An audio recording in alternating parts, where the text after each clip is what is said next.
David Sårström heter jag. Jag jobbar som fiskekonsulent på Länsstyrelsen i Jönköping.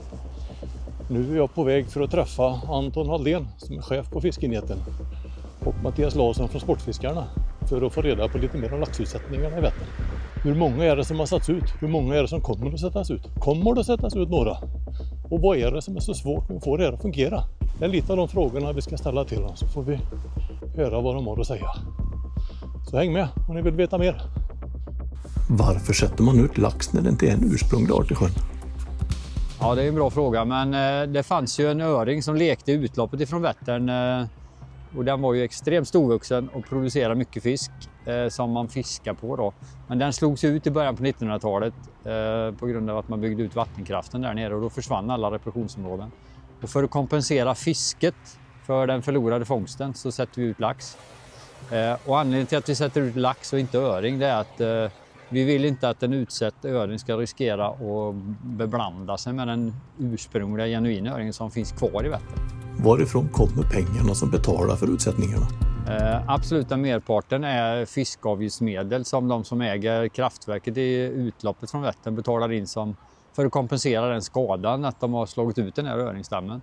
Men sen bidrar ju även stiftelsen Mer lax i Vättern med viktiga pengar också. Men merparten kommer ju från fiskavgiftsmedel. Vet ni vilka det är som fångar den utsatta laxen? Det är ju bristfällig fångstrapportering från fritidsfisket. Det finns ju tyvärr inget system för det, men vi vet ju att yrkesfisket tar extremt lite lax. De har nästan inga sådana redskap när man fångar lax. Vår bedömning är ju att en bra bit över 90% av laxen fångas av fritidsfisket som det är i dagsläget. Hur tror ni det kommer att fungera med att sätta ettårig lax som nu planeras? Vi vet ju inte riktigt, men vi tror ju ändå att är det någonstans det borde funka att sätta ettårig fisk så är det nog i Vättern egentligen, där det liksom inte är något högt predationstryck. Det är liksom inte mycket rovfiskar som riskerar att ta dem direkt. Och jag tycker det borde finnas förutsättningar att det faktiskt funkar bra med ettårig fisk i Vättern.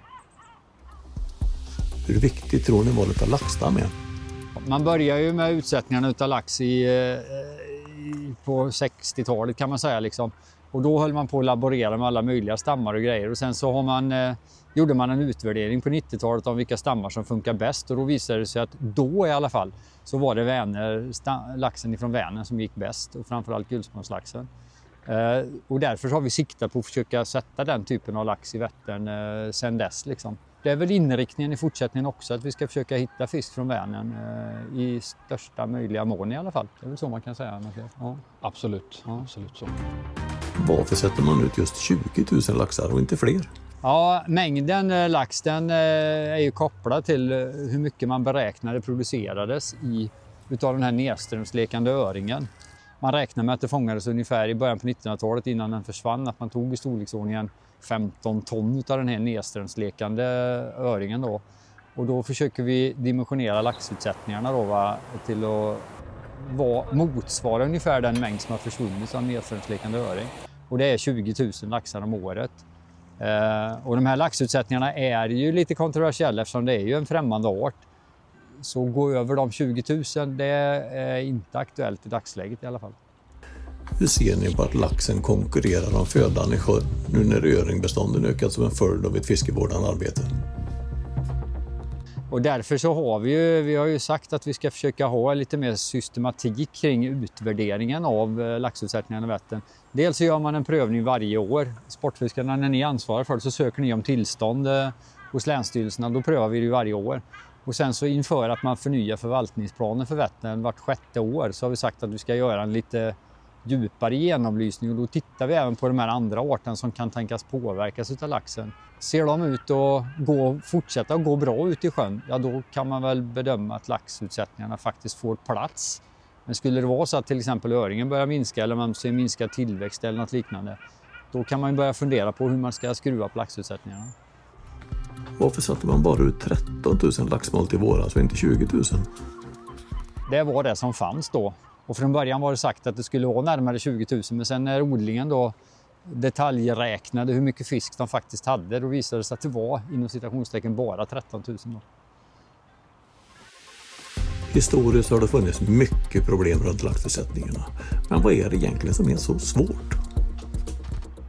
Ja, det kan vi ju hjälpas åt, Mattias, men det är förhållandevis lite fisk som sätts i Vättern, så att ingen odling kan ju liksom slå om och leva på bara odla fisk till Vättern liksom.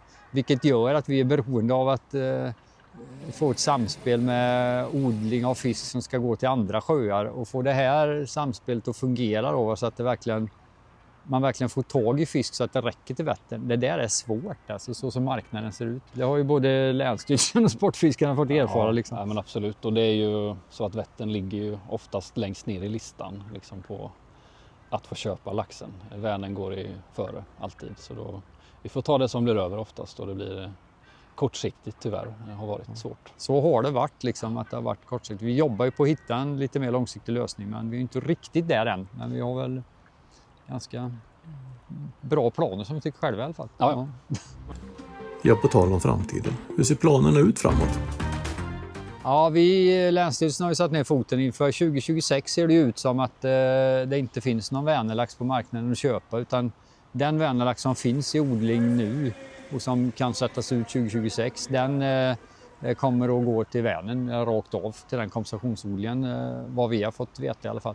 Och därför har vi sagt att vi tycker det är okej att sätta Östersjölax nästa år. Och ni har ju sagt att ni kan tänka er att försöka få ihop den Östersjölaxen helt enkelt.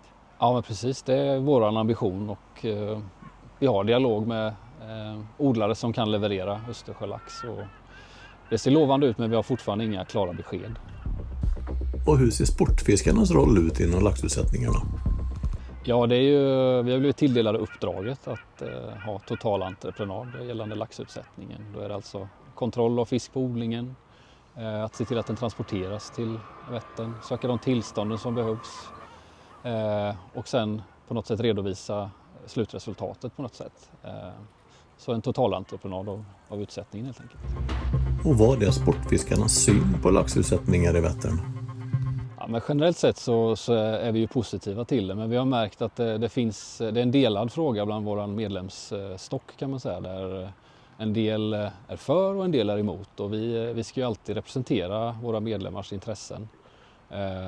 Men vi fortsätter ju med det, så det tyder ju ändå på att vi är mer positiva än negativa. Och vad har ni för budskap till alla som funderar över vad som händer med laxutsättningarna?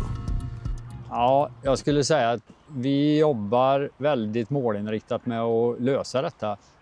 Till att börja med så har vi liksom att lösa upp knuten kring, ska vi fortsätta med laxutsättningarna överhuvudtaget, och den foten har vi satt ner i den nya förvaltningsplanen.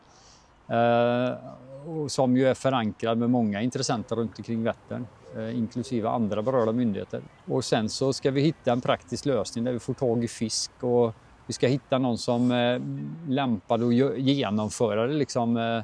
Vi löser finansieringen, vi fattar de principiella besluten om tillstånd och så vidare, men vill gärna hitta någon lämplig utförare. Liksom. Och hela det här pusslet liksom, med att få ihop det mellan myndigheter och utförare och odlingar, och tillgång på lax ska finnas också. Det är ju problem med tillgång på lax, avelsfisk i Vänern till exempel. Gör att det här är inte lätt, men vi jobbar jävligt målinriktat på att lösa det. Och vi har ett jättebra samarbete kring detta, skulle jag vilja säga. Liksom. Nej, man kan väl bara tillägga då att vi fortfarande, alltså just nu har vi inga jätteklara besked, förutom att vi jobbar på Vänerlax från 2027 och framåt, och samtidigt också försöker hitta en lösning för 2026 när det gäller Östersjölaxen. Precis. Vi har som ambition att teckna ett riktigt långtidsavtal. Nu har vi upphandlat ett 4-årigt avtal med Sportfiskarna om att lösa utsättningar de närmsta åren. Så att nu ska vi bara få tag i fisken också. Liksom. Det är bra. Jag kan väl tillägga att vill man ha svar på vad som liksom är senaste nytt och kanske det som är mest sant, så är det bästa att kontakta oss direkt. Liksom, mail eller telefon. Exakt. För att när man tittar på sociala medier så blir det väldigt mycket spekulationer. Så att allra helst bara hör av sig direkt. Vi svarar. Ja, vi kommer göra allt vi kan för att svara så bra vi kan i alla fall. Liksom. Ja, nu har vi fått reda på hur det aktuella läget för laxutsättningarna ser ut, direkt från hästens mun.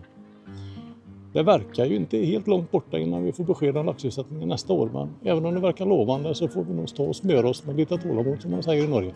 Och så fort vi vet hur det går så kommer vi att lägga ut nyheten på den här kanalen, så missa inte att prenumerera om du är intresserad. Men tills vidare, skitfiske på er och ha en bra dag.